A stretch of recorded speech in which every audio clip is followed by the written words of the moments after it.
Hi, it's Gary. Welcome to today's video. Can you believe it? We're at the end of April already. The year is really flying by. Join me now and we'll wrap up April's pens in use, and they were all themed around pens from Jinhao. So join me now, down on the mat, let's jump straight in.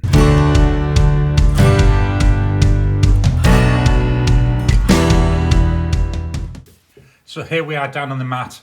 Time to jump in and take a look at what I thought of my pens that I've been using during April of 2022. So we started the month with a Jinhao 35, a Jinhao X750, the Jinhao 159, a Jinhao 100, a Jinhao 200 and a Jinhao 9056. This was the month of Jinhao. And I've got to be honest, it's been really interesting. I've had some really good experiences. I've had some really bad experiences. It's strange when you think all these pens, they're from the same manufacturer, but I've got wildly different results. Let's take a look at the pen that came in at position number 6. Well, that goes down to this one. This is the Jinhao 9056. This is a wooden pen. I love the way it looks, I really do. It's an absolute nightmare. It's got to be one of the worst pens I've got in my current collection. That's how many issues I've had with it. If I leave it for about 2 hours, it will not write. I have to prime the feed. If I leave it for an hour, after scribbling for maybe 30 seconds, I can get the ink to start flowing. That's how bad it is. The ink itself, it's ever so dry. I've really struggled to get anything like nice results. I know on here where I did my test writing, it didn't look too bad, did it? Nice, saturated. But then when I actually did some writing, this is rhodia paper. It's just horrible. I couldn't even get through a full page without it stopping writing, and then I had to go and redo the feed. I've really struggled with it. So what I did is, we started the month, it had a Jinhao medium nib in it. Because I was having so many issues, I thought, well, it could be to do with the nib. So what I did is I've actually recorded a video where I swapped the nib for a nib that I got when I ordered my cursive italic nibs. They sent me a freebie. It's a very fine nib. So the video, it shows you the process of me changing it.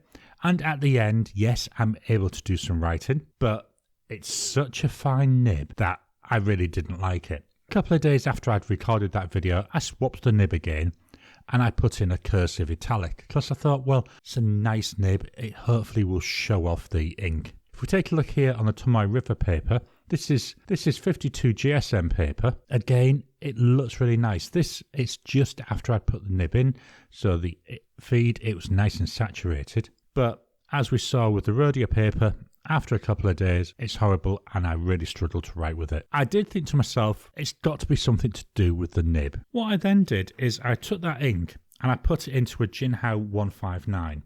We'll actually see the 159 later on. As you can see here, same issue with the ink. The ink is just so dry. If I fetch up here, you can see these are literally, I draw across and then I swipe straight over it. I scribble. And then I scribbled and swiped straight over it. So dry. I haven't seen an ink drying this quickly on rhodia paper. I haven't seen an ink that dries this quick on rhodia paper. Yes, the ink is one of the issues. I haven't been able to try a different ink in this pen. That's something I'm going to do in the next, well, unfortunately, in the next couple of months because I've got a whole load of pens that I want to get through first. What I intend to do is try this with Diamine Writer's Blood because I know that's a really nice wetting just to see what happens with it. But for all these reasons, this pen comes in at position number 6.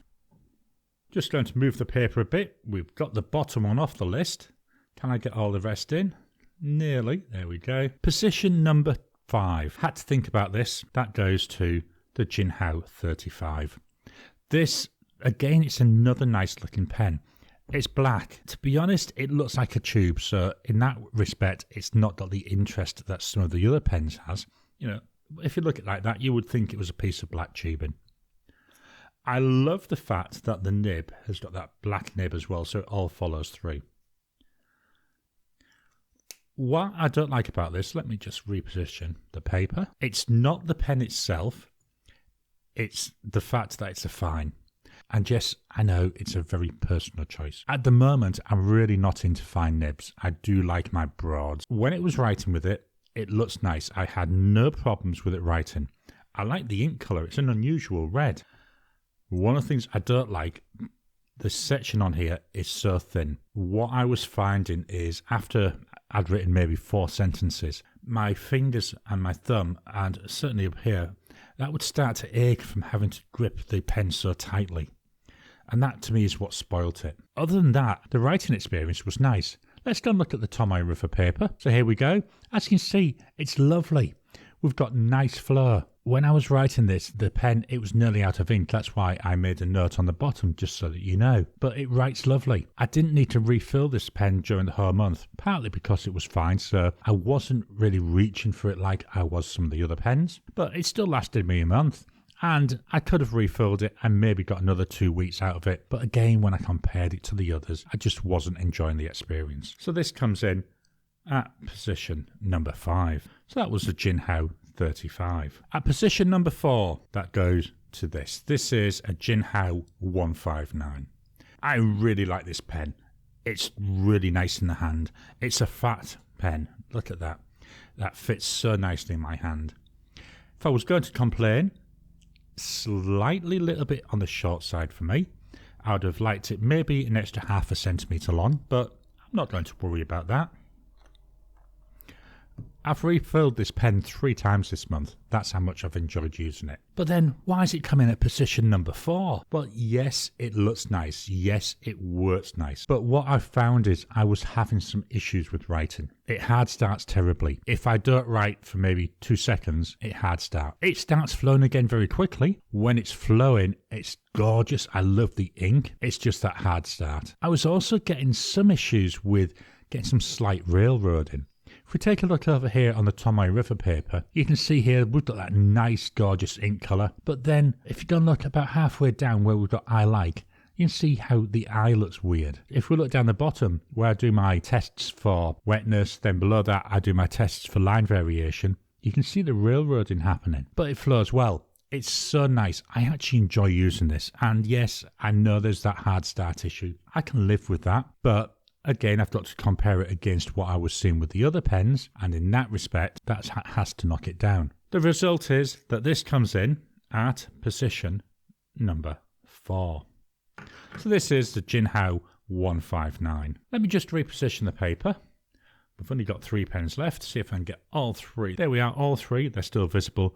So we've got the X750, the 100, and the 200. Position number 3. That goes to the Jinhao 200. Again, I know you're going to get fed up of hearing this. I love the looks of this pen.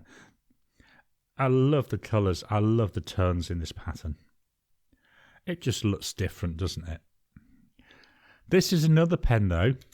It's very thin, as you can see. A little bit longer feeling than that 159. The section here, it's metal. It does feel slippy. But when I'm writing, because I hold the pen so low down, I don't really notice an issue. My fingers don't seem to slip when I'm writing. It's just that it's quite narrow. I love the ink colour in here. Let's go and take a look at the ink over on the Tomoe River paper. As you can see here, it's this gorgeous, it's Diamine Tobacco Sunburst. It's a brown, but to my eye, there's some really strong green tones coming through. So it's not a flat brown, it's got some quite nice interest to it. The nib, yes, at the start of the month I did put that it's a medium. It's not, it's a fine. I don't know why I got myself convinced it was a medium nib. So similar to the 35, the line isn't as wide as I'd like. I do think the line is actually wider than I saw on that Jinhao 35, but not a lot. Writing, I've had no issues, I've had no hard starts, I've had nothing happening which would put me off this pen. Apart from the fact it's thin. And I've really got to be picky. I would like at some time try and change the nib for a broad nib.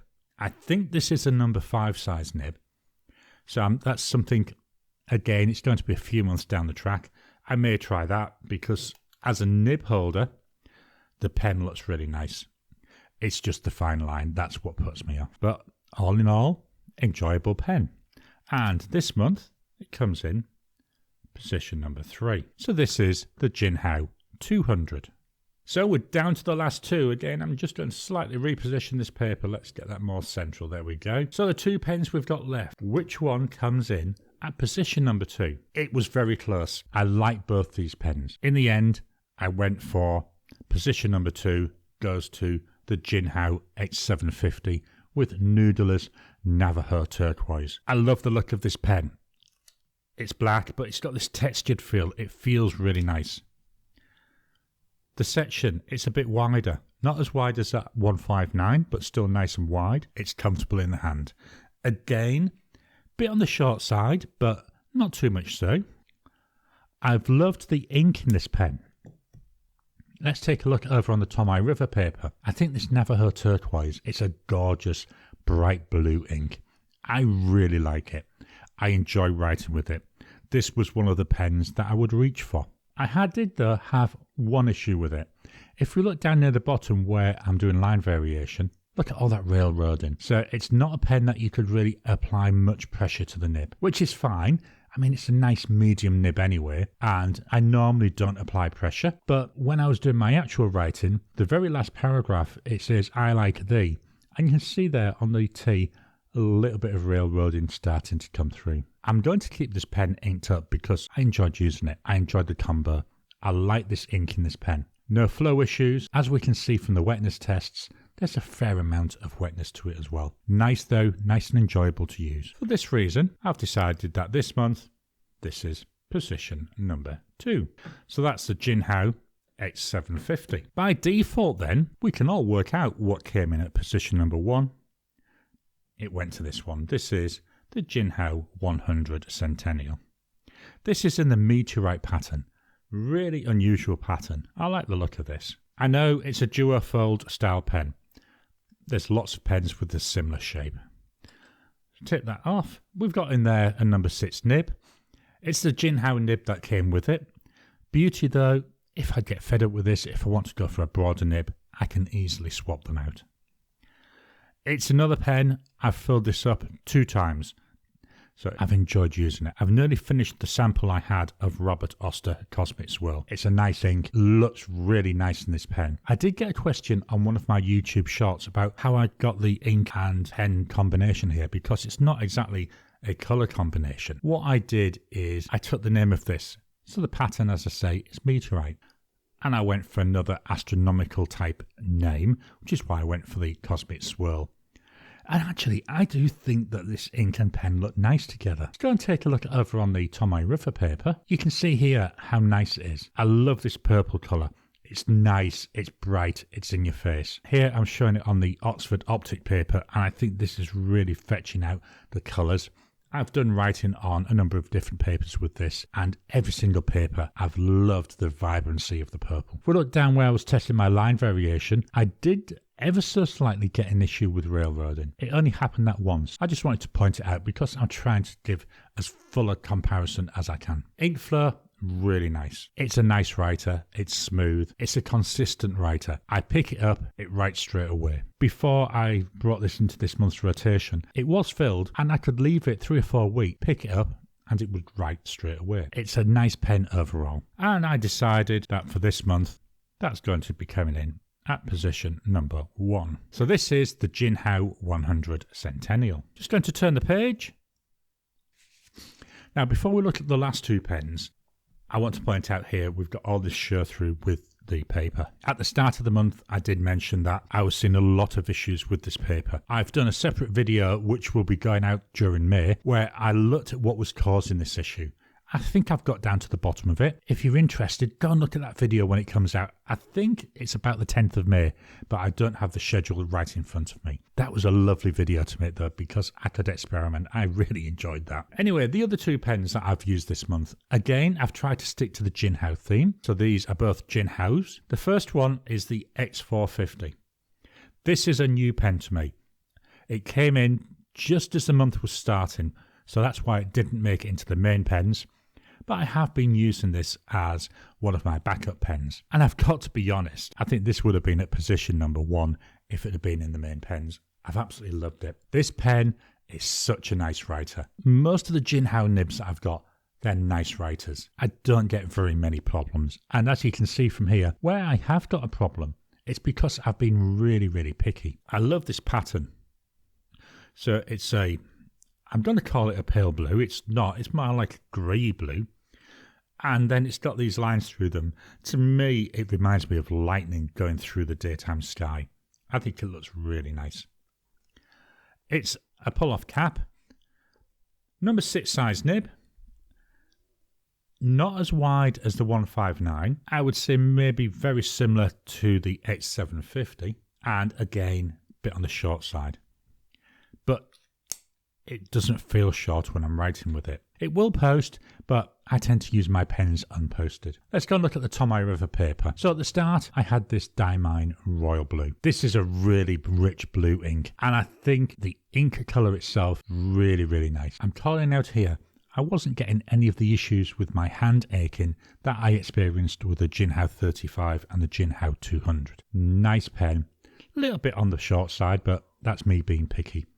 And this ink looks so nice in there. Partway through the month, when that ink ran out, I changed it and I put in Diamine Eau de Nil. Wow, this ink and pen, it's such a good combo. The colour match is very, very close. The writing, very, very nice. If you look down near the bottom, I've got a little bit of the issue with railroading. That seems to be common with virtually all these Jinhao pens. But if you don't put pressure on your nib, I love the colour. The ink colour, this is one, I've had this ink in a number of different pens and I think now I've found the perfect match for it. As I said, it would have been number 1 if it had been in the actual list, but even so, it's still nice. I enjoyed it and I'm glad that I put that in. The last pen that I had, it's another Jinhao 159.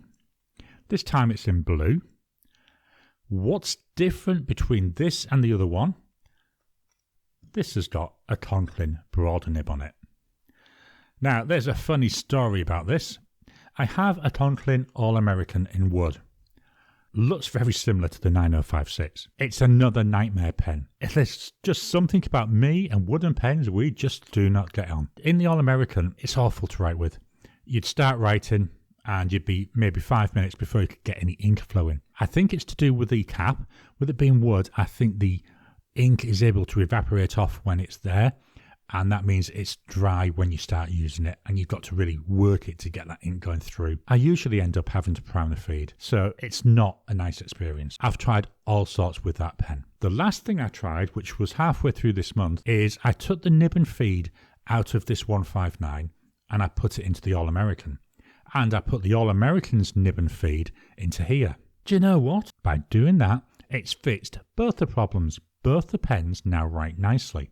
Let's go and take a look on the Tomoe River paper. So as you can see here, we've got a nice dark ink in here, Diamine Sargasso C. But it had no issues with writing. It would write straight off. I'd leave it days. It would write straight off. It's nice and wet. It's a broad nib, so you'd expect it to be nice and wet. No issues with writing. No issues at all with drying out. For some reason, that nib in the All-American just doesn't get on. So that's something I may investigate further. But at the moment, I don't want to do too much because both pens are working. So this was an extra pen that I added in, and I'm glad I did because it let me experiment a little bit with the nibs. So this is the Jinhao 159 with that Conklin broad nib. Just going to change this over, get rid of the paper. We'll take one final look at the pens. So here we have the pens that I used during April of 2022. The Jinhao 9056, Jinhao 35, Jinhao 159, Jinhao 200, Jinhao X750, Jinhao 100 Centennial, and my extra pens, the Jinhao X450 and another Jinhao 159. I hope you've enjoyed today's video. Jinhao, don't they make such a wide range of pens? I feel like I've barely scratched the surface with these. I've enjoyed using it. As I said, I've had some good experiences and I've had some absolutely awful experiences. So it's been a really good experiment. What are your thoughts on Jinhao pens? Which ones are your favourites? Please drop a comment down below. Let's kickstart the conversation. Please hit the thumbs up button every time you like, Every time you comment, well, it just helps the YouTube algorithm. If you haven't already, please subscribe to my channel so that you can get new videos as I release them. I'll talk to you again soon.